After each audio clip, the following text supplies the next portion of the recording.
Welcome to this episode of Lifestyle Matters. I'm Sabina Nithyanandan, and once again, I'm joined by Amanda Smyth from sunny Queensland. Welcome, Amanda. How are you? Hi, Savina. I'm well, thanks. It's nice to be back. Great.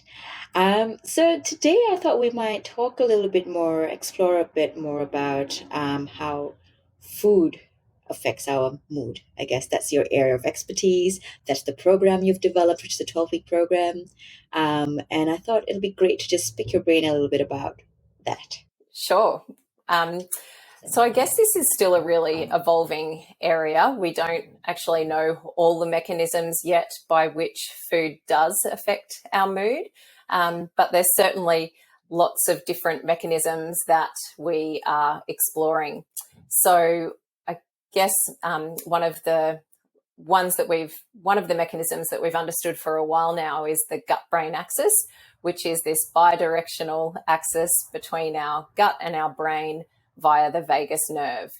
And lots of really important messages travel up and down the vagus nerve each day.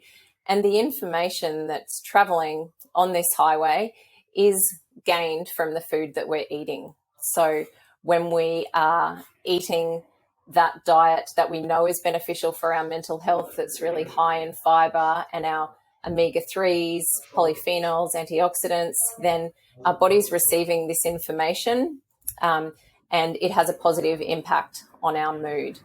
And conversely, when we're eating these highly inflammatory foods, such as our junk and processed foods, then we're getting this a different type of information, and it's having a negative impact. So what you're referring to is also the area of research amongst lots of the gastroenterologists that specialize in IBS. IBS is so, we're understanding a little more about it these days compared to maybe 5 or 10 years ago. They talk about the HB axis, they talk about the gut microbiome and the impact of food on all these things, and mental health on IBS also. So it all kind of links up together. The main reason is basically based on what you've just described. Absolutely. And we know that there's really strong links between depression and people with IBS symptoms. And there's some really exciting research going into that now. So one of the treatments that has been around for people with IBS is the low FODMAP diet. And of course, the low FODMAP diet gives really positive results for these people who are struggling with those symptoms that really negatively impact their day-to-day life. But unfortunately, the foods that we restrict in the low FODMAP diet are also the foods that are really important for our gut bacteria and actually improve our mental health. So when we are recommending a low FODMAP diet to people with IBS, it's really important that it is just that short-term intervention to give relief of symptoms, to give the gut a rest, and then we're really trying to build up gut health by reintroducing these foods slowly. And a dietitian can really help with that.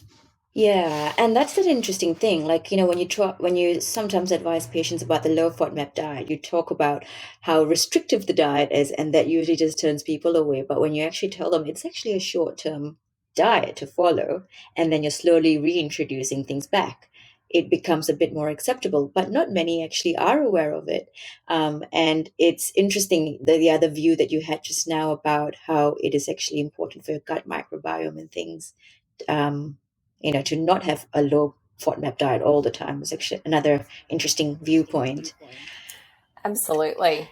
And I guess the other thing that's really important to remember about our gut bacteria is that, it has so many important functions within our gut. So we know that 70% of our immunity is controlled within our gut. We know that 50% of our dopamine and 90% of our serotonin is all produced in the gut. And when our gut bacteria are being fed that fuel, those fiber-rich foods, then they're able to produce those chemicals that are so important to our mood and mental health. So it's really important that we are feeding them so that they can do all those processes that are key to our mood, behavior, and our immune system. Yeah. And, before we move away from the gut, I think what I'd like to also just highlight is that, eating lots of your highly processed foods, foods high in sugar, can sometimes cause constipation in some, diarrhea in others, and there's a reason for it. And it's got to do with a variety of some of those reasons that we've just pointed out. So, when I've got someone coming and telling me, what, I've just been on a whole sugar binge and now I'm having really bad constipation, there is actually a medical reason for it, which we're still slowly understanding over time. But it's interesting how important the gut is. You just don't realize how it is. It's sort of like your brain in a way, isn't it? Absolutely. Yeah. And, we're referring to it now as our second brain because it does have all these neurotransmitters and nerve pathways very, very similar to our brain. Yeah. And, our gut speaks to our brain 90% of the time, which is very unique compared to our other organs where, our brain is telling our heart and our lungs what to do all the time. So, Yeah. it's really important that we remember food is medicine, and the food that we eat every day is information to our body, and our body will respond depending on what we feed it. And it's I was just going to say it's also I guess a very positive thing to remember that our gut actually and our gut microbiota respond really quickly to changes in our diet. So if we are able to change our food, then within 24 to 48 hours, we're already seeing a difference in what those gut microbiota are able to produce in terms of their neurotransmitters. That's really, really interesting, isn't it?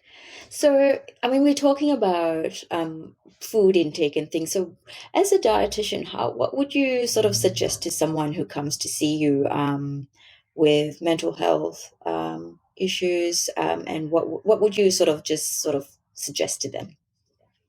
So I think firstly, it's really important for people to understand that the that the science is strong. We now know that these diets higher in fiber-rich foods are consistently associated with improved mental health, and that the Royal and Australian and New Zealand College of Psychiatrists actually recommend that lifestyle interventions like diet are the first thing that we do when we look at mental health. So as a dietitian, it's really important that we understand people's lifestyle and where they're at. So I'm never going to ask someone to, follow the Mediterranean diet perfectly if they're currently eating a diet full of, takeaway and processed foods. But, the smallest changes can make the biggest difference. So, if someone can start having a bowl of Weet Bix for breakfast instead of, white toast with jam, then that's a really important step because suddenly we're introducing some of that fiber, which is food for our gut bugs. Similarly, if they're, making white bread sandwiches, can we just swap that white bread to wholemeal bread? Because we know some of these things start to improve the gut bacteria and what they're able to do. And I suppose it's also that little steps, isn't it? You start with one change and then your palate changes, and then you would be more inclined to make other changes to your diet. Gosh, I can tell you, for example, when I was much younger in my teens, I used to have a cup of coffee with 2.5 teaspoons of sugar. Now I have coffee without any sugar. It was a gradual decline over the time, but it happened, and here I am. I never thought I could drink coffee without sugar. And Thank you. that's a really important change to make too. And it's just understanding that your taste buds do adapt slowly, and you will get Yeah. used to that over time. And when you start to feel better, when you do change, it's really good motivation to then be ready to make the next change as well. Yeah. I Sometimes think I find Sorry, we're going to say? I was just going to say, I also think a really important one for parents to understand is that just increasing the serves of fruit and vegetables in their kids' diet by one serve, makes Mm, is of benefit. So we don't have to go from only eating 2 serves a day to suddenly eating 8, because even if we can increase to 3, then that's going to have incremental benefits for our gut bugs and our mental health. yeah. So, I mean, what as a GP, I guess, in terms of what I would advise people would be essentially, eating more of a Mediterranean-based sort of diet. So, eating more of your vegetables, your nuts, your legumes. You can have chicken, lesser red meat, just because there is some studies to show that it can reduce the risk of depression. Same thing with cutting down your carb intake. The refined sugars can also reduce the risk of depression or symptoms from depression, because you get the high and then you get that dip in the low when the sugars wear off. Um, and I find omega 3 is also another really important thing to help improve mental health. So that's where the fish and the oily oils, the extra virgin olive oil and walnuts and almonds come into play. So that's sort of my understanding of how food affects our mental health. And it's a very broad brushstroke, I guess, but I mean, I guess there's been enough research to sort of support that. And I feel comfortable saying that. What are your thoughts on that, Amanda? Absolutely. I think it's fantastic advice. And I guess I would just add to that for your knowledge base too, that we now understand that BDNF, those proteins in our brain that actually help with brain plasticity, come from bacteria. So it's our bacteria are able to produce this BDNF when they are fed the right foods. So again, it's all those foods you just mentioned, and they help that area of our brain, the hippocampus, which is really important for memory and learning and mood and mental health. It can actually help that area of our brain to grow. And the research has showed us that individuals with depression, with these high inflammatory diets, actually have a smaller hippocampus. So if we can encourage the consumption of these foods, then we're also promoting those, or we're feeding those bacteria that are going to help in the production of that BDNF and increase the size of our hippocampus, which is really Yeah, important. yeah, that's our emotional regulation. And just for the interest of the audience, BDNF stands for brain derived neurotrophic factor, if you want to look it up. But, I just thought I'd put that in there. So, in terms of, well, that's actually a good point to make, because I was going to lead up to carbs and mental health. Do you have any? I think, unfortunately, as dietitians, we hear all the time that carbohydrates are associated with weight gain, and people try to avoid them, which isn't actually true. So carbohydrates actually have more research behind them than any other nutrient. And when we're consuming the high fiber, good quality carbohydrates, they are really beneficial for our mental health. And when we talk about the ModiMed diet, they actually form the foundation of that diet. So again, it's making sure that we choose a diverse range of high fiber, whole grains, breads and cereals. So things like oats and bran and our brown breads, brown rice, quinoa, buckwheat, freekeh. There's so many different varieties of Burger. grains that we can eat these Yeah, days. yeah, And unfortunately, they're not things that we commonly use, and people are a bit scared of them. So I always say to people, we eat it in the same way or you cook it in the same way as you would cook rice. And, if you can add that to a salad, it makes your salad so much more filling and exciting. yeah. So we can even buy mixes now. So tonight, for example, I cooked a salad for dinner where I had a mixture of freekeh, bulgur, and lentils, and I just cooked that as I would rice. And then I mixed that with some peas, snow peas, and green beans, added a lemon juice and olive oil dressing with some fresh herbs. So that diversity, I'm getting at least 7 to 8 different plant foods in that meal.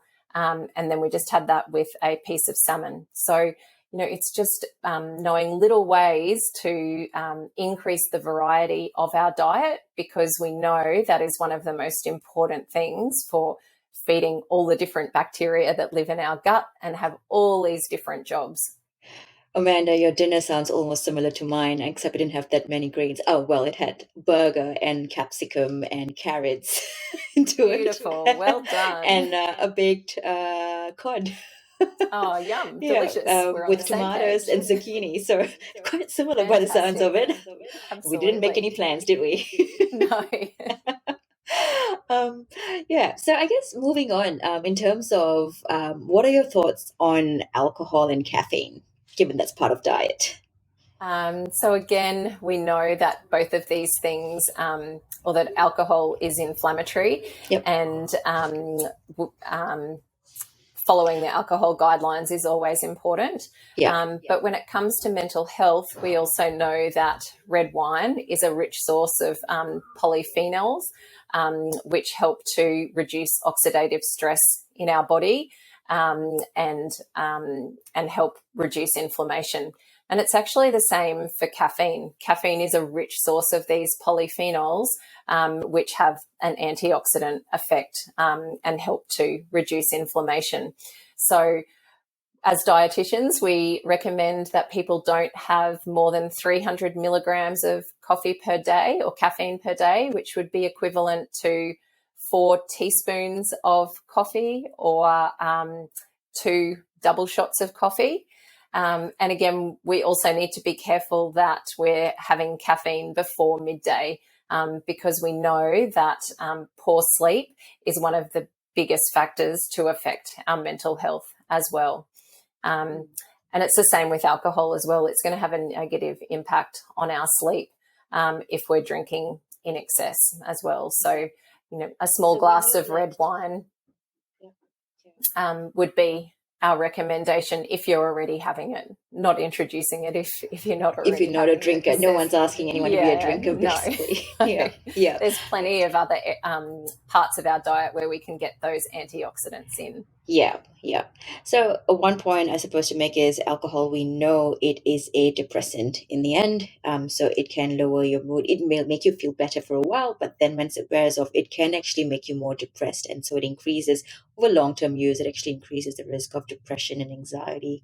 The other thing that if you've got already a pre-existing mental health condition, alcohol is obviously very addictive. It's a substance, and you might be at a higher risk of developing a substance use disorder, because it might just make you feel better for that temporarily, and you might keep using it. And as you just pointed out, sleep. Don't use it before you go to sleep. Lots of people drink before they go to sleep too, hopefully, because it gives that depressive sort of feeling. But in the second stage of your sleep, second half of your sleep, it actually causes insomnia. It makes you more awake. So it can cause that interrupted sleep. So yes, it may help you get to sleep, but it will not give you a good lasting sleep.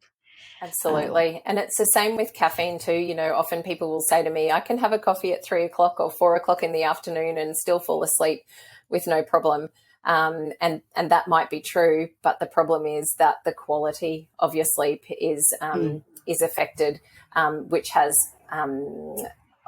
ongoing implications for the next day. Yeah.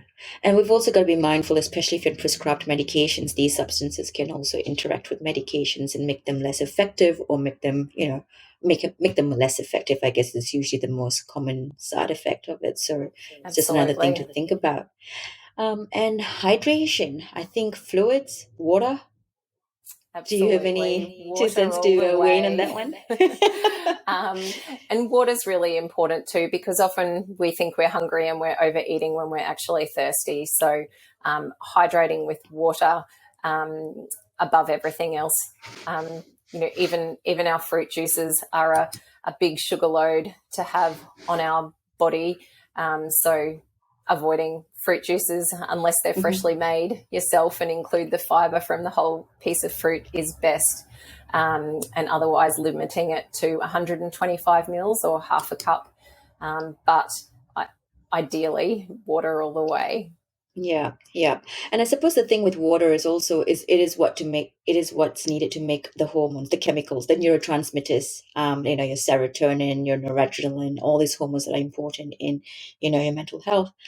So obviously if you're dehydrated, you don't have enough to produce enough, and signals are not transmitted appropriately, and that can also increase risks of mental health or mental Absolutely. performances. So Yep. it's interesting, all these little things that we don't think about. How often are we at work and we forget to? I mean, I've got this bottle that I make sure I fill up a few times, but before being so mindful about water intake, you could just go to work and forget about it, and then at the end you'd be like, oh, I haven't drunk water all day. I've been just drinking coffee or tea, doing all Exactly. the wrong things. Exactly. And again, Yeah, it's a really might be a great area for people to start too. It's something that's quite simple to implement, and once you're feeling better, it has that ripple effect, and then we're able to make the next change. So I think it's a great tip. yeah. Well, Amanda, we're coming up to wrapping time. Is there anything else you'd like to just add that you think might be important for our audience to be aware of about how food affects our mental health? Um, I think just remembering that even though the mechanisms around how food affects our mood is very complex, what we actually need to do is very easy. So, or I shouldn't say easy, but is very simple in terms of we need to eat more fruit and veggies, more whole grains, more lentils, legumes, nuts and seeds, and we should love food and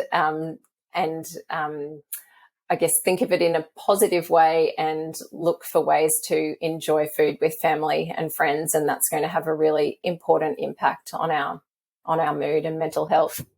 Yeah, I think you made a good point there. Enjoying with your friends and family, because you know what? It's going to be a hard change to make just by yourself. But if you have that social network which does similar things, so if everyone does similar things, it's easier to do. I think also practicing mindfulness eating is also really important. So being aware of what you're eating and what you're putting in when you're making your food. So like, just being sure that you're putting your fruits, your veggies, sort of putting that into your salads, for example, some I guess you could put some pomegranate into your salad, for example, and getting your fruit in that regards. And I guess the last point, I guess, is also to understand that it's not easy to make a change, and I can vouch for that. And it takes baby steps, but it just happens over time once you get used to it. And if, one day you're not so successful, one day you've had a less than a good diet, that's fine. Carry on, pick yourself up and move on to the next day. And it makes it a lot easier. And I think that's the other thing I'd like to point out. I absolutely agree. Yeah. Yeah, and I think it's a great tip for people to remember that no one's perfect all of the time, and you Yeah. don't have to be, but it's just concentrating on what your normal everyday routine is and trying, as you said, those baby steps to Yeah. introduce those foods that we know are going to be beneficial for our mental health. Perfect. Great. Thanks so much for joining us today, Amanda. I look forward to chatting with you next time about mood food. It's a pleasure. Thanks for having me, Savina. That's all for today's episode of Lifestyle Matters. Thanks for watching.